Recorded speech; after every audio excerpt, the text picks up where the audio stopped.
आजोबा तुमचं खूप खूप मनापासून स्वागत. थँक्यू. आजोबा आमच्या लिटिल चान्स बद्दल तुम्हाला काय सांगायचंय? छान छान छान बरं वाटतं. म्हणजे तुम्ही नुसत्या मुंबईचे नाही, नुसत्या महाराष्ट्राचे नाही, म्हणजे भारताचं नाव सगळं तुम्ही उंच करणाऱ्या लक्षात ठेवा. तुम्ही आजोबा आजोबा म्हटलं, पण मी एकदम रिवाइंड झालो ना, तर मी स्वतः नातवाच्या भूमिकेत मी इतकं लहान होतो ना, तुझ्यासारखाच होतो रे. तर ब्लॅक शेरवानी आणि सुरवार आणि काळी टोपी असं मी जाऊन जलतरंग कास्तरंग त्या वयात वाजवतो. त्यामुळे मला तुमच्याकडे बघून माझं बालपण आठवलंय, लक्षात घे. God bless you. धन्यवाद आजोबा. तुम्हाला एक प्रश्न विचारायचा आहे मला, तुमचा पहिला चित्रपट कोणता होता?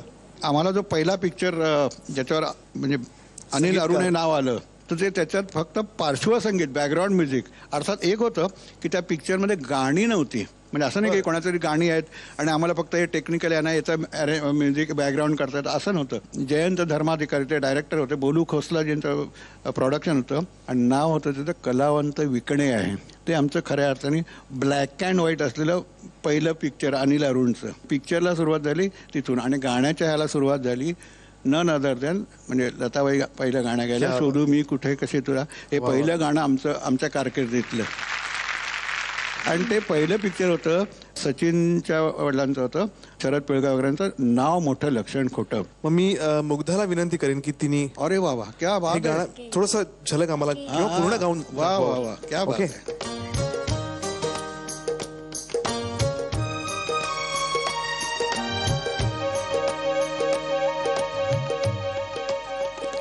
शोधू मी कुठे कशी प्रिया तुला, शोधू मी कुठे कशी प्रिया तुला, प्रीती का देई साधही मजला, शोधू मी कुठे कशी प्रिया तुला.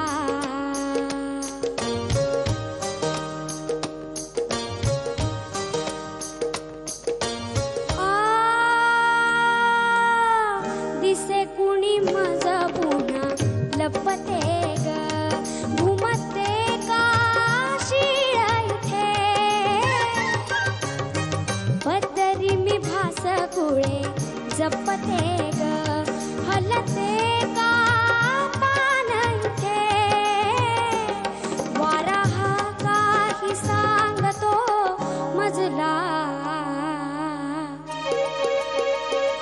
शोधू मी कुठे कशी प्रिया तुला, प्रीती का देई साधही मजला, शोधू मी कुठे कशी प्रिया तुला, प्रिया तुला, प्रिया तुला.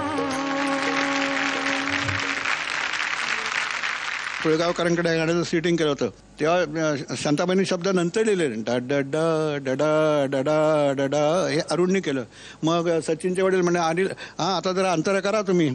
तर तेव्हापासून तुम्ही आत्तापासून माझा एक स्टडी केला अनिल मोहिलेची गाणी किंवा अनिल अरुण मधले अंतर आहे ना जे मी केलं असेल, तर त्यात कुठेतरी ना कसं कव्वाली बाजाचा ठेका मला त्यावेळेपासून असा आवडायचा. मी जिथे राहायला होतो पूर्वी पोर्तुगीजच्या दादरच्या तिकडे कलावंत मी म्हणेन त्याला, म्हणजे गरज असलं तर यायचा आणि तबला वाजवता तो गायचा.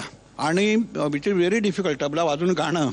आणि त्याच्यात तो असा एक तो ठेका वाजवायचा ना, तो असा कव्वालीसारखा आहे. त्याला आपण मी म्हणतो नेहमी की झिंग आहे. कव्वाली किंवा आपल्या भजनाचा जुगणीचा ठेका आहे, त्याला एक विशिष्ट लय आहे.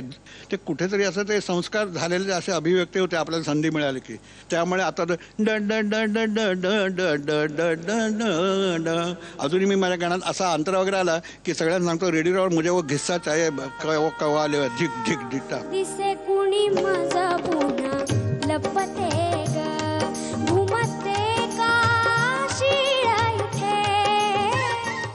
एवढं मोठं सांगीतिक साम्राज्य उभं केल्यानंतर आज अरुणजींना किती मिस करताय तुम्ही? अरे बापरे, म्हणजे ते असं मला शब्दात नाही व्यक्त करता येणार. कारण सांगतो ना, तो जितका चांगला म्युझिशियन, चांगला अरेंजर होता. म्हणजे तुला सांगतो किशोरदा, आशाताई, सुमनबाई, अनेक कलावंतर, म्हणजे तो you are like a hero according असा स्टेजवर मस्त वाजवायचा, व्हायब्रो पण छान व्हायचा, कुठलाही तरंग वाजचा चांगला, वेस्टर्न नोटेचा अभ्यासाचा चांगला होता, हार्मनी जाण्याचा, चांगला कंपोज करायचा. आता विषय निघाला म्हणून सांगतो की आमची जोडी निर्माण होण्यासाठी जर कोणाची संकल्पना असेल तर ही बाळासाहेबांची आहे, रजनाथांची आहे.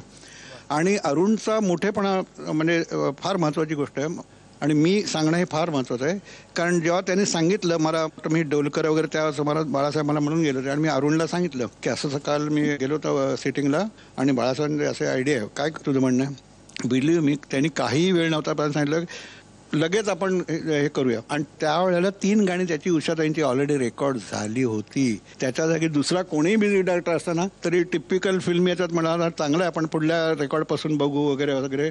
तो म्हणाला एक काम कर, बरं झालं वेळेवर तुला त्यांनी सांगितलं एक गाणं बाकी आहे ते तू कंपोज कर. आणि त्यातलं 3 गाणी त्याची असलेलं आणि माझं एकच धुंदीत गंधीत असलेलं उषाबाईंचं. याला जिगर लागते, मनाचा मोठेपणा लागतो.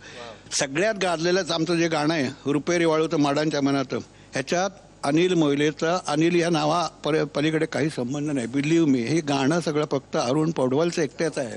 हा खरंच मोठेपणा आहे भाईंचा की ते मान्य करतायत. आणि म्हणजे असं नाही की तो आज हयात नाही म्हणून मी काय सांगा हा मी पण थोडं केलं होतं, अंतरा माझा वगैरे नाही, असं तुम्ही सांगितलं ना मला रात्री झोप नाही लागणार. आणि माणसाचा कॉन्शियस ही फार महत्त्वाची गोष्ट आहे. So hats off to Arun. आपण खरंच एकदा टाळ्या वाजूया अरुणजींसाठी आणि इतक्या सुंदर जोडीसाठी. तुमचं सगळ्यात जास्त आवडतं वाद्य कोणतं? कारण तुम्ही इतकी सारी वाद्य वाजवता, जलतरंग म्हणा किंवा व्हायोलिन, तर तुमचं सगळ्यात जास्त आवडतं वाद्य कोणतं? माझं मूळ वाद्य जे आहे ते जलतरंग आहे.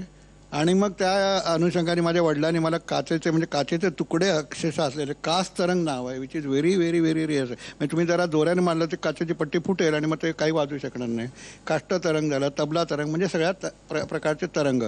पण मी जर असं म्हणतो की माझं कान तयार होणं जे कशामुळे झालं असेल ते वाजवण्यापेक्षा जलतरंग मिळवण्याने माझं ते कान तयार झालं लक्षात घ्या. कारण ते ट्युनिंग इतकं अनसर्टन असतं ना की सारखा पाण्याचा एक एक थेंब असं वाटतं आता सूर लागला. मग षड्ज पंचम, षड्ज मध्यम, षड्ज वरचा षड्ज सगळे एकमेकांशी रिलेटिव्ह करून तो एक त्यामुळे ते स्वरज्ञान जे म्हणतो ना ते जलतरंगमुळे म्हटलं.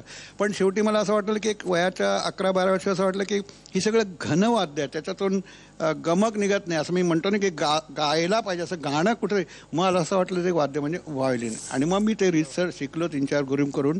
आणि व्हायोलिन माझं खरं म्हणजे आवडतं वाद्य.